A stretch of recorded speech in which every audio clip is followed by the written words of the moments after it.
Daily Trust News Center. This is the News Hour. On the News Hour tonight, bandits kill 7 people, abduct 20 others in Zamfara. Japa phenomenon among Nigerian youth on the rise as economic challenges persist. Post-harvest losses loom in Kano as traders worry over misuse of storage facilities. And on the international scene, AU Commission Chief urges action on Africa instability. Very good evening there and welcome to the News Hour on Trust TV. I'm Sagir Ibrahim. Thanks for joining. We start tonight's bulletin with this story. No fewer than 7 people have been killed, while 20 others were abducted after terrorists on Thursday evening attacked Nasara Gudel community in Benue Magaji local government area of Zamfara State. It was gathered that the terrorists came in Toyota Hilux vans unlike the usual motorcycles.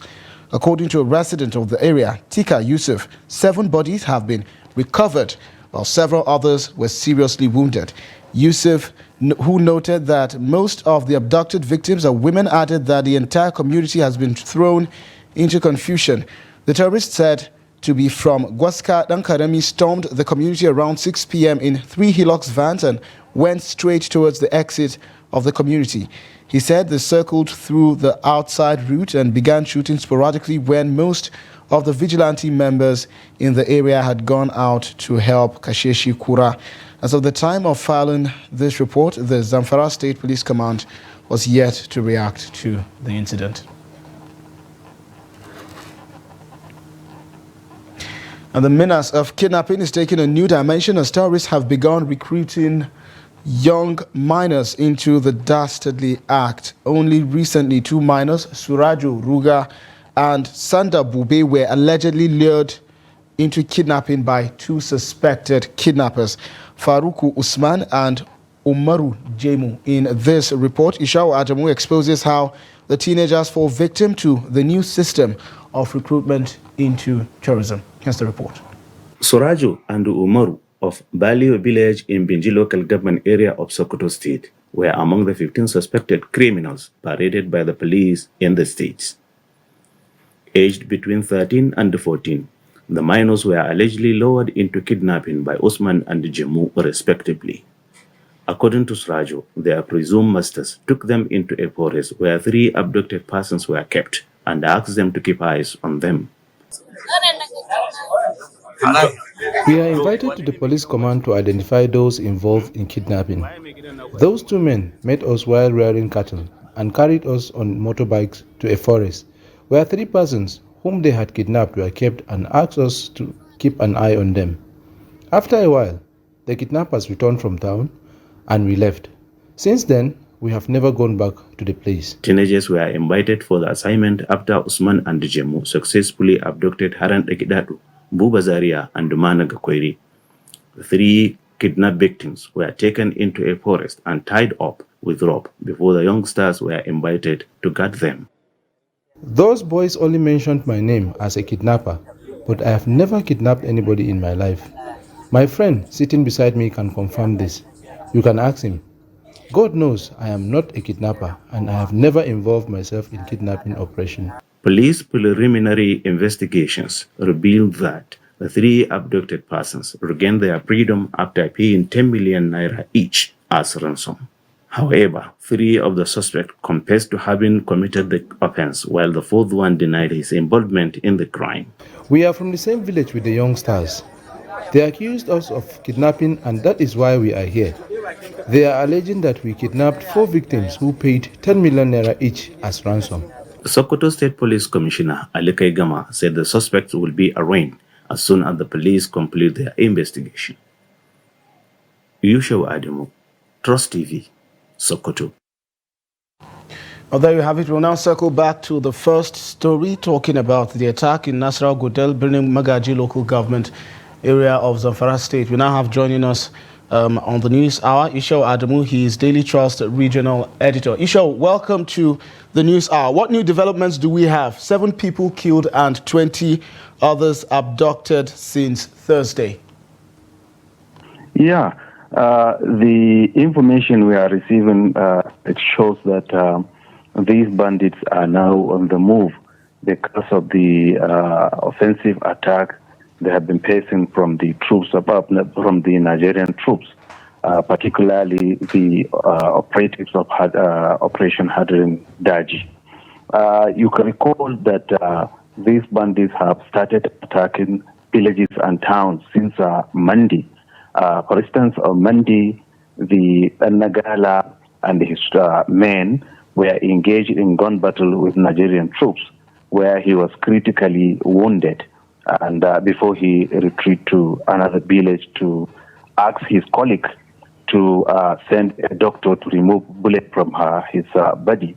Again on Tuesday, another bandit leader attacked a village called Karakai, where they stormed the village around 12 a.m., killing scores and abducted several others, as well as rustling a large number of animals. Again, on the same day, another gang leader, Dansadia, attacked Kaswardaji, where he killed 3 people, including 2 policemen, and abducted over 40 people, including 21 members of the same family. On Thursday, another gang leader stormed another village called Gyatu. This Gyatu, what we have learned,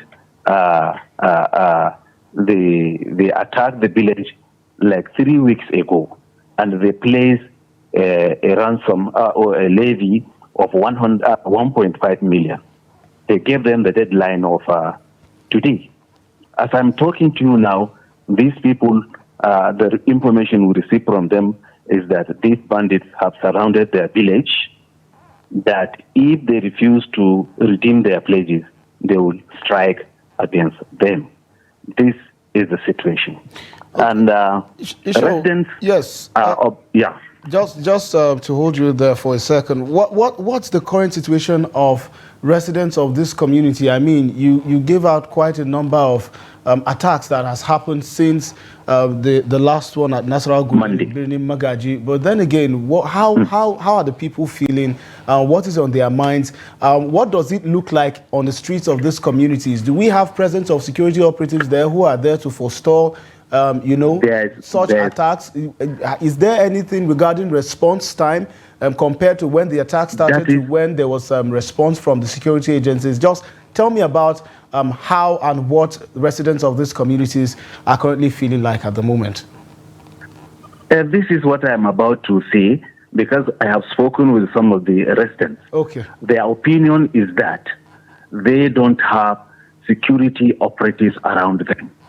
Despite the recent commission of the state outfit, community protection guards, they don't have security operatives around them. They said instead of the conventional security to attack and leave their areas, they should be stationed there so that they will abort any attempt of reprisal on the part of the bandits. They are calling on government to do whatever they could to provide them with security. There is no presence of security at all. This is what people are saying. In fact, they are leaving their villages to major towns and villages around. Quite an unfortunate situation there. Yishao, this attack is seeming to become incessant. In most local communities across the countries, there's normally a community vanguard of vigilantes. In the north, most of them are with the Emirate Council. We have the Mbangas and the likes of that. So, in your opinion, do you think that the activities of such local security outfits in some of these communities is enough to forestall the attack, just in case, in the event that response from security agents might be delayed? What is happening is that these bandits, they usually come in large number.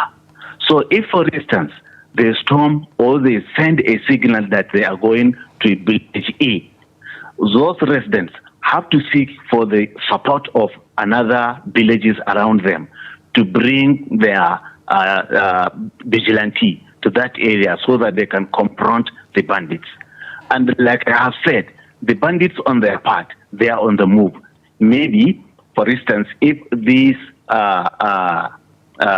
vigilante left their village to another village to support the resident there, the bandits or another gang of bandits can also visit their village. That is the situation. They are on the move. Okay, but then again, before I let you go, you know, it's been a couple of days since the first attacks and there's been a couple of attacks afterwards. But has there been any words from the abductors and these non-state actors with regards to the state of those that they abducted? And has there been any question or statement around ransom payment and the likes of that? What's the situation of those who were unfortunately abducted by them? Sincerely speaking, there is nothing like that, because they kept on attacking, abducting, and killing from one village to another. So there is no response on the part of the bandits to the affected family for them to start maybe discussing about ransom. Daily Trust Regional Editor Ishaw Adamu, thank you so much for the update. We do hope that the authorities can hear you and will do something about remedying the situation. Have a good evening. And we hope so. We hope so. Thank you. All right, then. Moving on now, 16 people, including a reverend father, were abducted when gunmen suspected to be kidnappers attacked 3 villages in Zing local government area of Taraba State on Friday night. Reports say some of the villagers sustained gunshot injuries while trying to escape into the mountains during the attacks. The gunmen, who rode on motorcycles, were said to be over 100.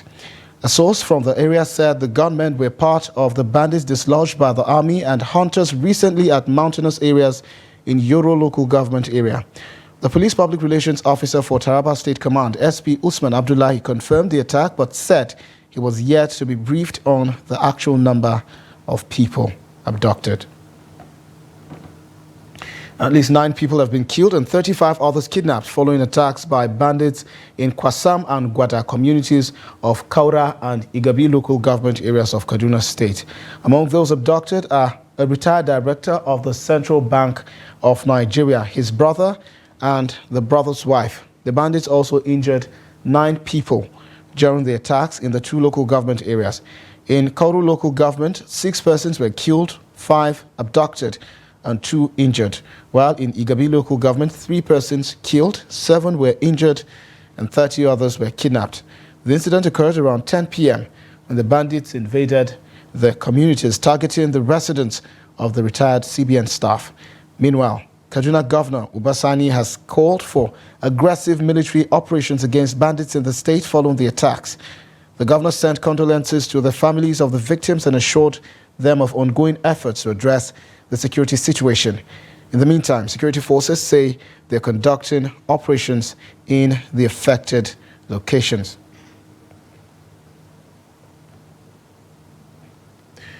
And away from all of that, governors elected on the platform of the People's Democratic Party have advised President Bola Tinubu to throw in the towel if he cannot provide sustainable solutions to the problems plaguing the nation. The PDP governors who gave the advice in a statement at the weekend reminded the All Progressives Congress APC-led government of the need to be guided by the fact that it is APC that sought power to solve the problems of Nigeria, not to compound them or shift blame and use propaganda to confuse issues. The governors noted that the hardship and suffering being faced by Nigerians have no tribal, religious, or party coloration, stressing that a hungry man is an angry man. Accordingly, the governors said, while all tiers of government have a role to play, the APC-led federal government has a disproportionate role to mobilize Nigerians and all organs and tiers of government for sustainable solutions, adding that if it cannot do so, it should graciously throw in the towel. They, however, promised to continue to work collaboratively with the president in finding lasting solutions to what they described as a very difficult situation created or exacerbated by the APC since 2015.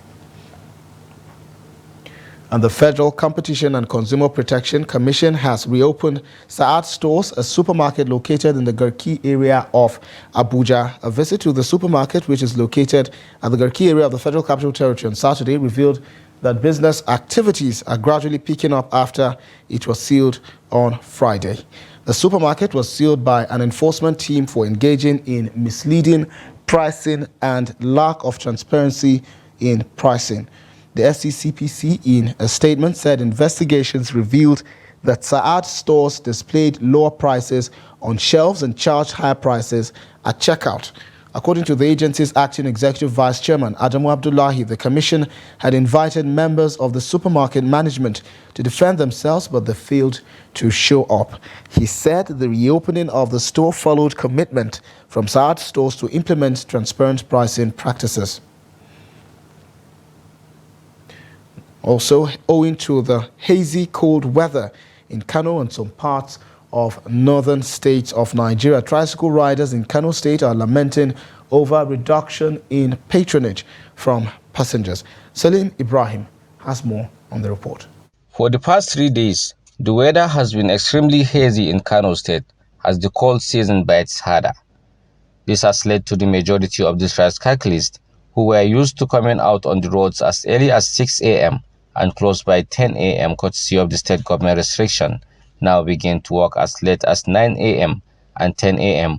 while closed by 9. Speaking some of the tricycle riders, Yusuf Gentle said the situation is not favoring their business any longer as they, alongside the passengers, don't come out early and they also get off the streets early. To, yanayi na hazo dai yanzu Allah ya kawo mu wani yanayi mun gode wa Allah. The nature of the weather does not allow us to come out early. If you go out early, there will be no business at all. We start the day's business around 11 a.m. to 12 p.m. and immediately after Maghrib prayers, there will be no business, so we have to close for the day. We are pleading with Kano State Governor to relax the 10 p.m. curfew, knowing the hardship people are going through. And as I told you, we don't start our business early.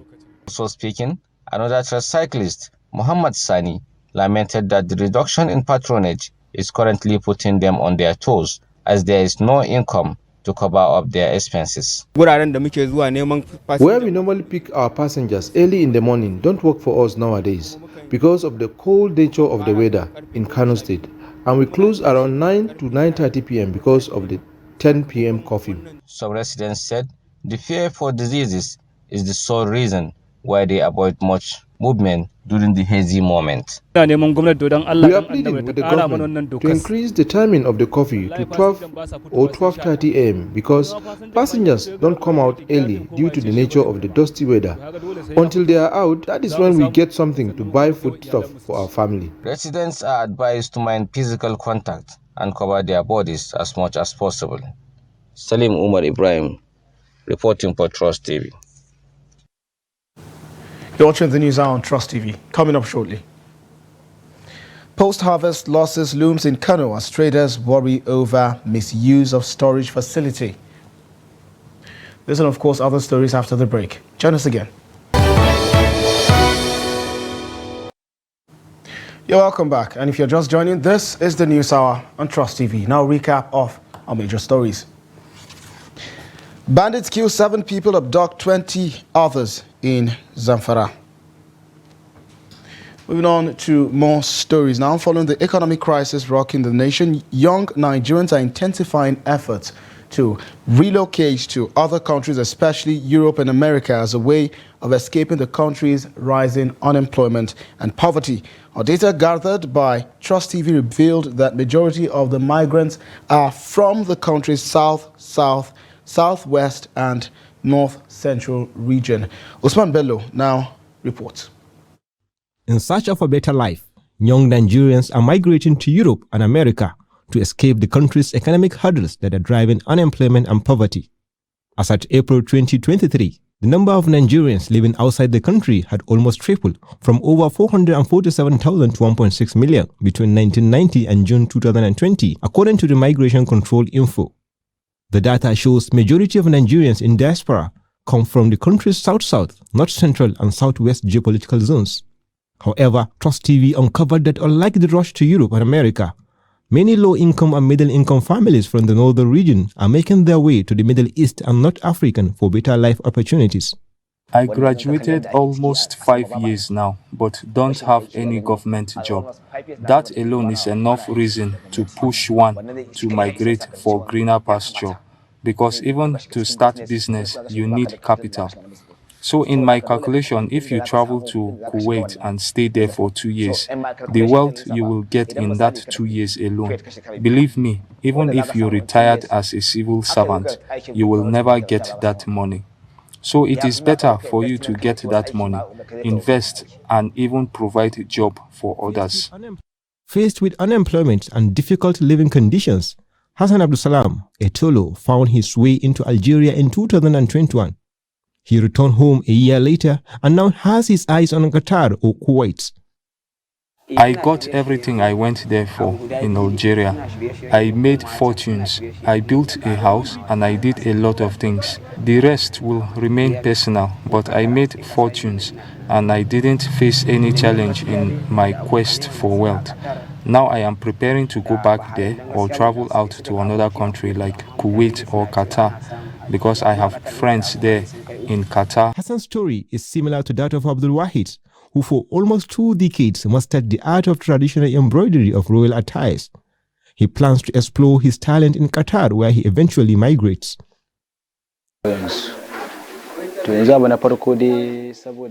I have finished all preparations. I am just waiting for my visa to travel out anytime soon.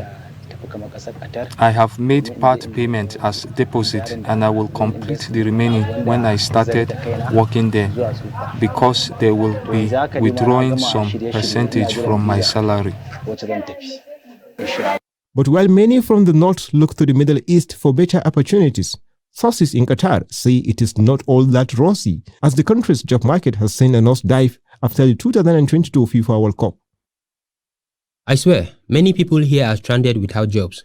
In the last 3 days, over 70 Nigerians, including 4 of my siblings, have left Qatar to return home because they were stranded.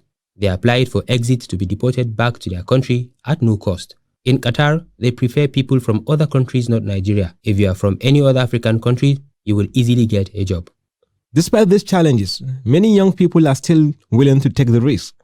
For many of the young men planning to migrate, the chain is only made possible through the expertise and connections of agents like Ali Ibrahim, who help process and facilitate the migration dream. Ibrahim explains that the rush to the Middle East has not dropped.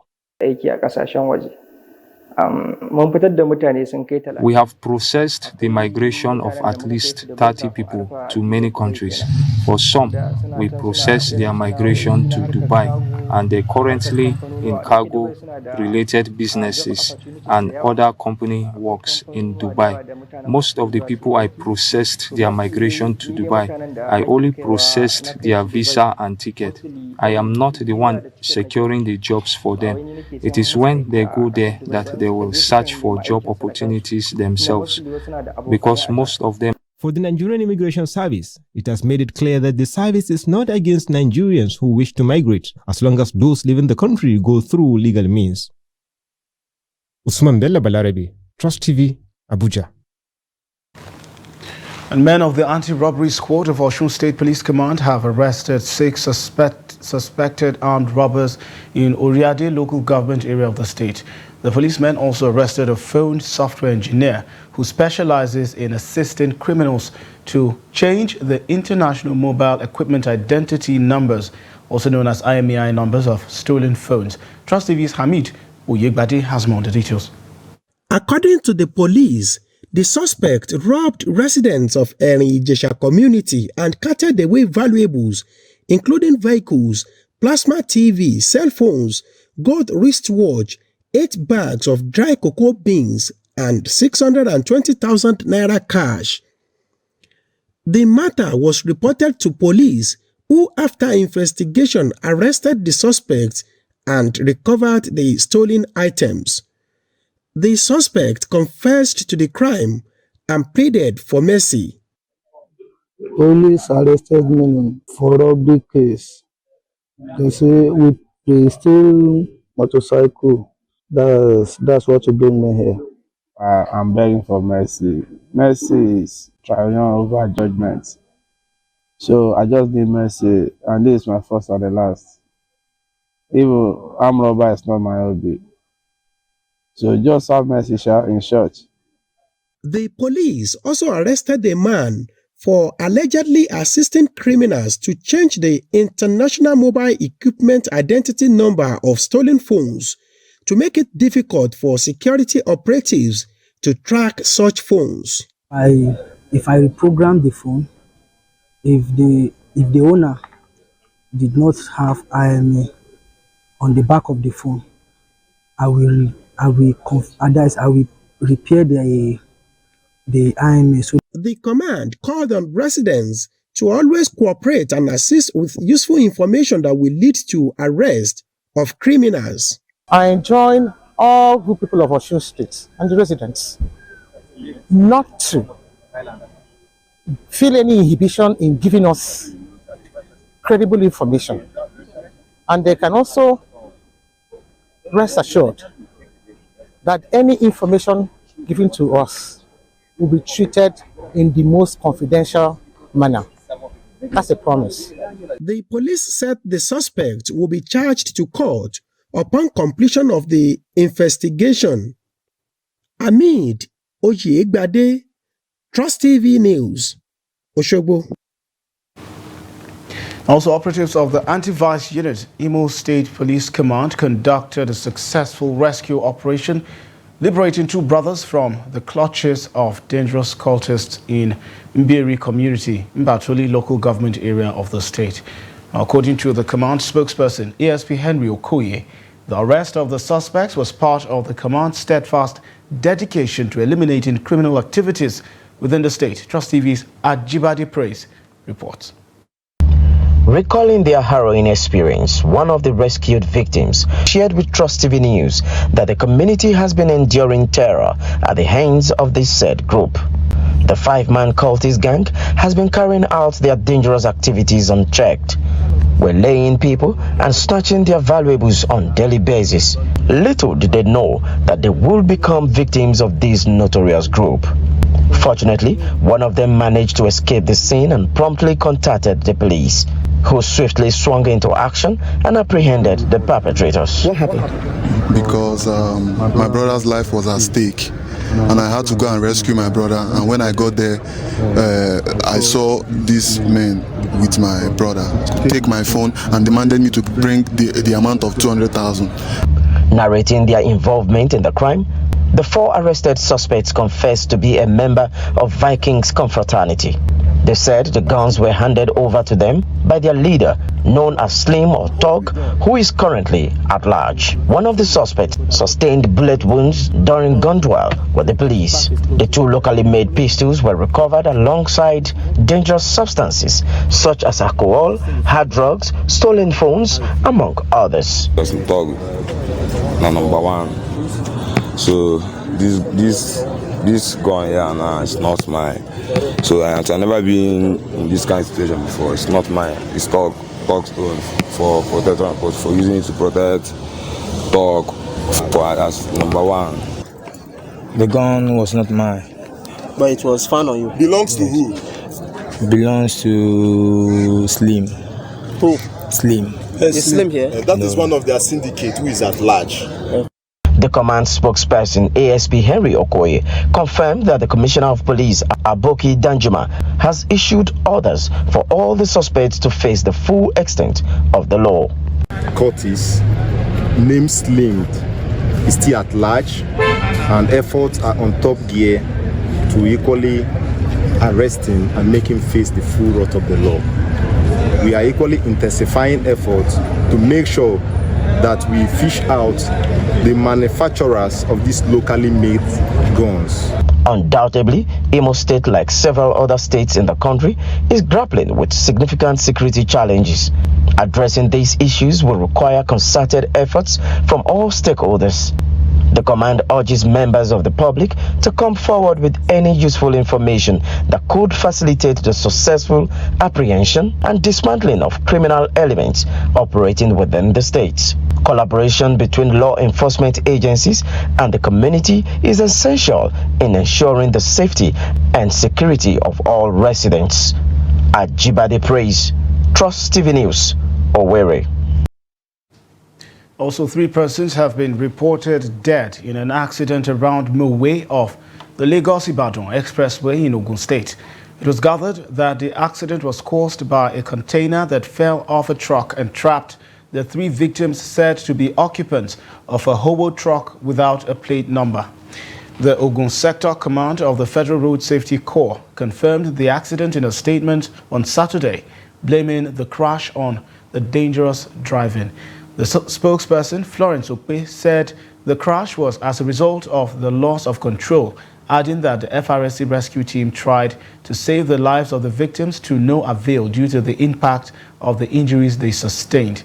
She added that their remains were said to have been deposited at a morgue in Shagamu. Quite an unfortunate one there. Also, as the tomato harvest season begins in Kano State, one of the leading fresh tomato markets in the state, Kwana Gafan Tomato Market, has begun receiving tomatoes for onward supply to other states. However, the lack of storage facilities such as cold rooms, among others, is threatening the market this year. In this special feature, Trust TV's correspondent Idris Jibrin reports that the existing structures within the market constructed by the federal government for storing fresh tomatoes have now been converted to rental apartments. Here's his report. It has been a tradition that whenever there is a bonfire harvest, the story is always that of jubilation and expectation on farmers. Tomato users, fund seekers, and those involved in the sales and supply of farm produce at Konargapan Tomato Market gathered here to enjoy as activities gear up in the markets. It is the season of tomatoes and activities are gradually picking up, as you can see, even though it has not started picking up the way we are expecting it. But this is the beginning of the season. In the next coming of days, weeks, you will see a lot of activities taking place here. This is one of the major markets we have, and a lot of people are coming in here every day to do business. Some 10 years ago, the federal government under the Federal Ministry of Agriculture's Department of Extension Services established a solar-powered cold room for vegetable preservation, especially for tomato and onion. But the structure was not put to effective use for decades. Well, we are hoping that this place that is turned to rooms for rent will one day be transferred to us, because if they give us this facility, I am telling you, we will put it to effective use, and it will in fact transform this market. So we are hoping that the authorities will come and in addition build roads for us and then surmount major challenges that we are facing and transfer this facility to us. The place is now converted to rooms for rent under the Tomato Growers and Processors Association. According to traders in the market, for quite some time, they have been trying to see how the facility given to the union can be utilized for the purpose it was created. These and the lack of access of roads within the market, high cost of transportation, among other challenges, threaten tomato business this year. We are not using it for anything unless that, there are some stores there. Some people used to come and lease the stores to warehouse their agro input there. Some shops there, some people will come and hide and put their own market item there and market it within during the season. Have turned some part of it to rooms. To rooms, yeah. That is what we are always fighting for, because if we have those who can come and use it as a shop, that's what we prefer. While activities continue to gather momentum in the market, tomato dealers and farmers are, however, hopeful that the federal government will transfer this facility to the market union for effective use. Idris Jibrin, Trust TV News, Kano. Thanks to Idris for that report. Moving on now, a member of the House of Representatives, Dennis Idahosa, has emerged the governorship candidate of the All Progressives Congress for the Edo State governorship election. Governor Hope Uzodinma of Imo State, who is the Edo State Governorship Primary Election Committee chairman, declared Idusa as the APC flag bearer on Saturday in Benin City following the party's primary election. According to him, Idusa polled over 40,000 votes to defeat other contestants and will now fly the party's flag in the September 2024 governorship poll. Before the announcement, there was some drama as suspected thugs disrupted the coalition exercise, forcing the election committee to change venue. The suspected thugs had invaded the venue and thrown away cameras belonging to journalists, leaving officials and pressmen scampering for safety. But Governor Uzodinma explained that though there was a mix-up about the coalition venue, the candidate was, however, announced at the right location.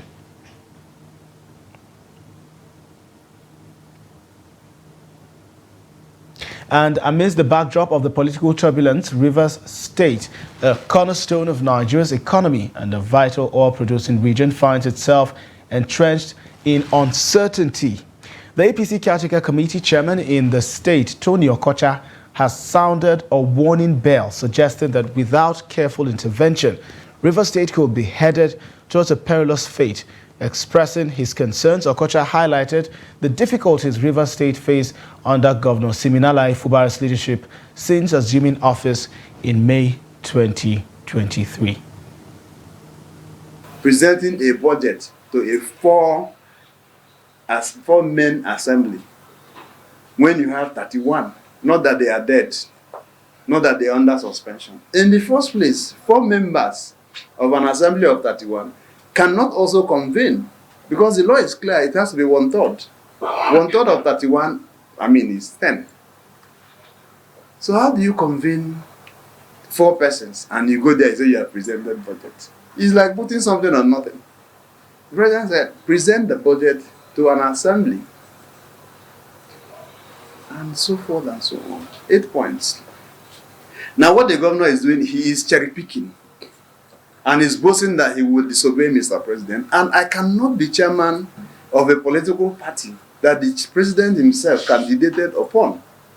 To see a governor blatantly, brazenly boast that he will disobey Mr. President.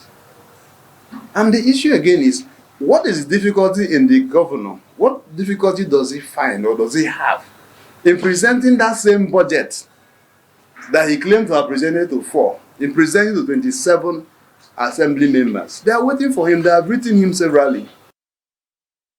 And still on developments around the Edo State governorship primaries conducted by the APC, Senator Monday Okpebolo has been declared the winner of a parallel Edo State All Progressives Congress governorship primary. The APC state returning officer Ogbuaja Stanley Uzoamaka declared Senator Okpebolo as the winner of the exercise held in Benin City, the Edo State capital, on Saturday.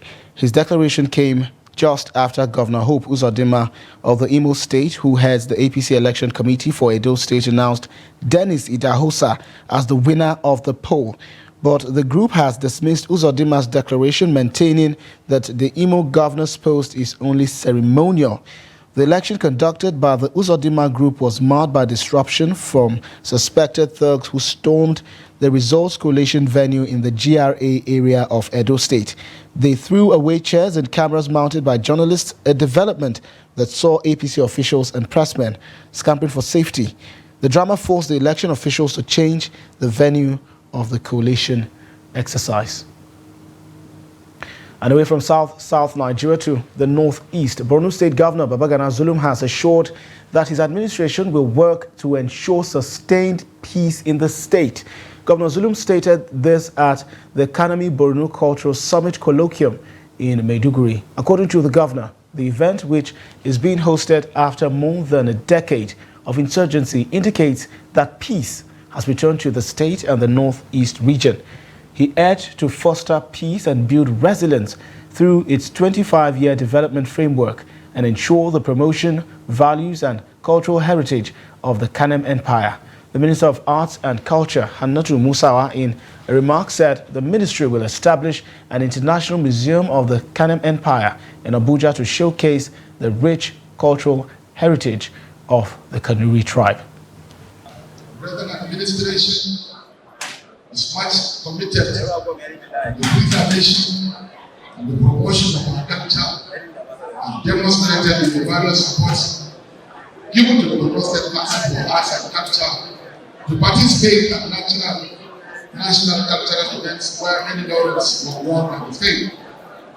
The federal government of Nigeria, in partner with the new Ministry of Culture, promote our own culture across. Together, let us seize this opportunity to forge new partnerships, exchange ideas, and drive meaningful change in our communities.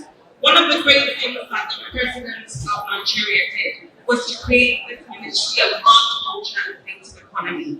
In our country, there is a need for cultural expansion. You're still watching the News Hour on Trust TV. More news after the break. Join us again. Welcome back. The Minister of Industry, Trade and Investment, Doris Uzoka-Anise, says over $30 billion has been committed to Nigeria's economy by both foreign and domestic investors. The minister disclosed this during the second edition of the ministerial press briefing held in Abuja. Trust TV's Chamun Dabeng reports. According to the minister, the nation's bilateral relations have been successful in generating major investment announcements as well as trade cooperation opportunities for Nigeria. We are signing an MOU with the German government to provide us curriculum. That curriculum is an international certification. We're also signing an MOU with City and Guild, you know it, the UK certifying agency, to also give us certification for those who meet and pass the qualifying test for this upskilling. What that means is that our people, Nigerians, can take a certificate and work anywhere in the world. You can go anywhere and show them a certificate of competency, and you'll be hired to do the job that you know best how to.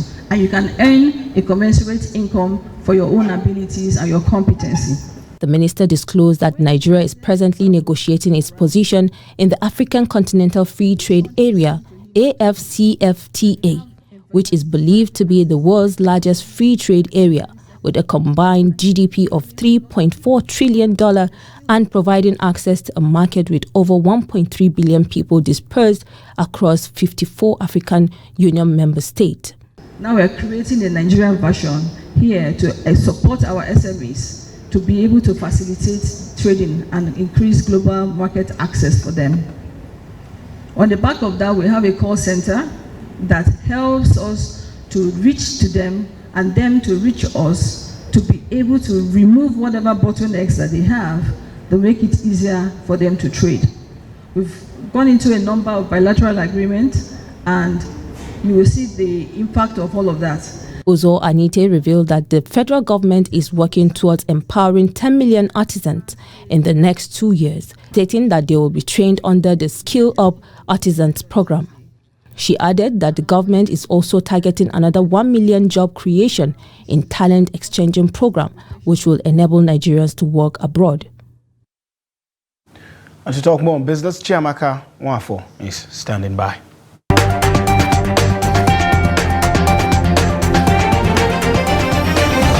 Starting with stocks, a total turnover of 1.559 billion shares worth 36.497 billion naira in 42,546 deals was traded this week by investors on the floor of the exchange.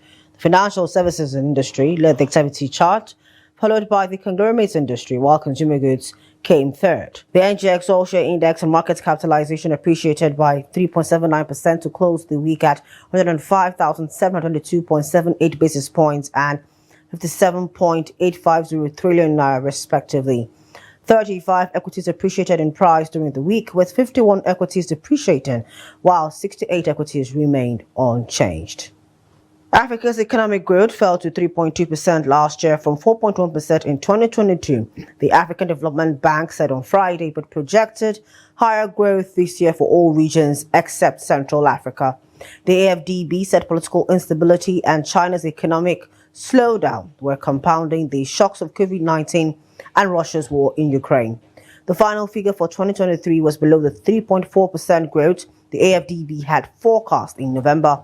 It also caught its regional growth estimates for Central and North Africa amid a recession in oil producer Equatorial Guinea and the aftermath of devastating flooding in Libya. Despite the shocks befitting the region, 15 African countries posted economic growth of more than 5% last year, the AFDB said, including Ethiopia, which is restructuring its external debt, Ivory Coast, Democratic Republic of Congo, Mauritius, and Rwanda.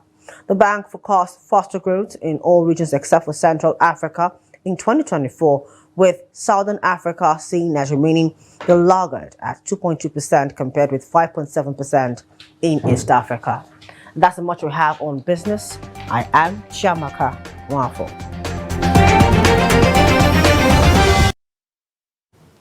Thank you, Chiamaka. Moving on now, President Bola Tinubu on Saturday said Africa must forge partnerships that transcend borders and sectors, leveraging collective expertise, knowledge, resources, and the private sector to address the complex challenges confronting the health sector. Tinubu stated this at the Ministerial Executive Leadership Program of the 37th Ordinary Session of the Assembly of Heads of State and Government of the African Union in Addis Ababa, Ethiopia. He said Africa's effective collaboration with the rest of the world to tackle existential health challenges is not merely a strategic choice, but a moral imperative.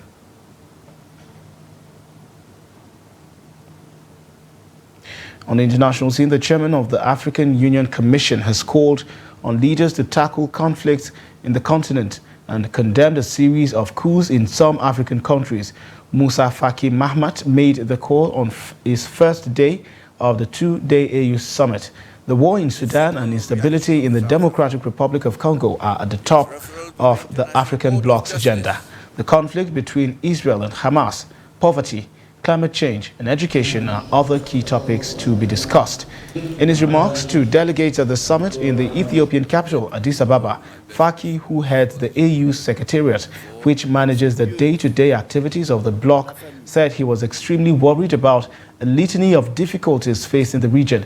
He expressed concern over the instability in the Democratic Republic of Congo, saying the conflict in the east of the country was worsening its crisis. In this regard, also, thousands of demonstrators have gathered in Senegal's capital, Dakar, demanding swift presidential elections. It comes after the country's top court blocked President Macky Sall's attempt to postpone the election originally scheduled for this month.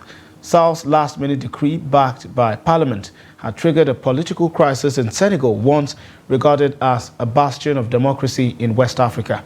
On Saturday, opposition supporters held signs demanding a free Senegal. It is the first rally allowed by authorities since Sall's announcement 2 weeks ago. Protesters in Dakar wore T-shirts emblazoned with the words "Protect Our Election," named after the collective organization of religious and civil groups opposed to Sall's controversial decree. And in sports, world number one Iga Swiatek on Saturday won the Qatar Open for the third year in a row after beating Elena Rybakina in the final. Swiatek is the first player to win 3 straight titles at the same WTA event since Serena Williams completed a Miami Open hat-trick from 2013 to 2015. Rybakina fell short in her bid for a third title of the year. She had lifted a trophy last week in Abu Dhabi after winning Brisbane at the start of January. Swiatek, who entered the final having won her last 21 sets at the tournament, made a dreadful start as she fell a double break behind at 1-4.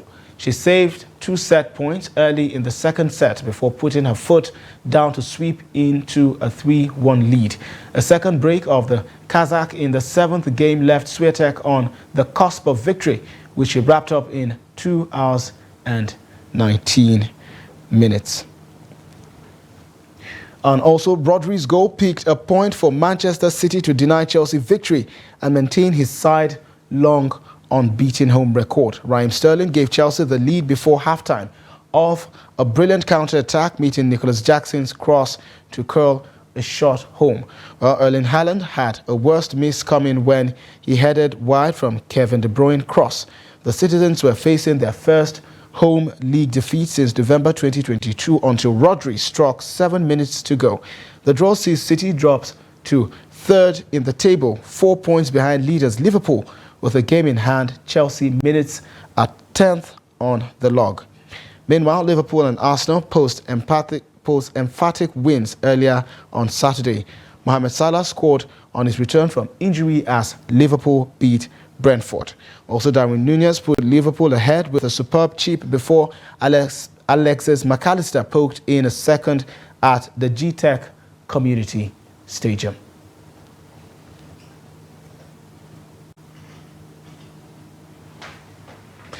And that wraps up the news hour on Trust TV. Do also follow us across all of our social platforms and also join our live stream on YouTube for more news, programs, and documentaries.